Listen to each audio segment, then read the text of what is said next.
mention my name and the name I just stalked quickly. All right, Scott Jennings, Chief Justice John Roberts, nominated to the Supreme Court during the George W. Bush administration, in which you served so honorably. Why is he wrong? I worked on his confirmation, in fact, when I worked there. Well, he's not wrong to defend the people in his branch of government. That's what the Chief Justice of the Supreme Court is supposed to do. And so, and I'm not sure, people need to be impeached over decisions. However, I am quite sure that some of these judges are dramatically overstepping their authority. And I think not just in the rulings that we talked about in the intro, but in other rulings, there are legitimate questions about whether the president's core constitutional functions are being impeded. I would hope that the Supreme Court would get involved in some of these questions sooner rather than later so that we can get some clarity here, because I think it's crazy to think that individual district court judges should be able to stop the president from shipping terrorists out of the country. Or even tonight, there's a ruling on the military saying the commander-in-chief of the military can't set standards for who can be in the military.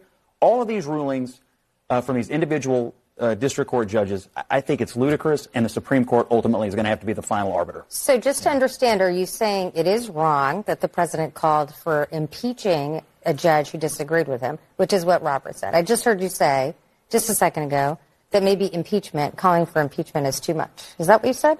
Yeah, I don't think we should impeach judges over rulings, but I think it's also, if I were Donald Trump, I'd be pissed as well, because I think some of these rulings are crazy. They put the national security of the United States in danger, and he needs to be allowed to operate as the president as the Constitution dictates. I think the question in these cases is really whether the assertions the president is making are actually true, or whether they're doing what we've seen in other cases, where they're rounding up people who have not committed any crime, who are not criminals in the United States, and sending those people to places they've never even lived before. So I kind of think it's actually reasonable in our system of constitutional democracy, which we hear so many lectures from Republicans about why the Constitution is so important. Your administration let them all in. We're trying to get rid of them. I totally get why you're upset slightly about it. different. Actually, no. See, I think it's a fascinating thing, because this whole debate is you want to make it about just criminals, but that is not what's happening. I think it's really illegal immigrants, so they are criminals. They are criminals there. They're illegally in the country. And then two. No. Keep it on the court for just a second here. Sure. And John Roberts and impeachment and the role that the judiciary has. And I just want to read to you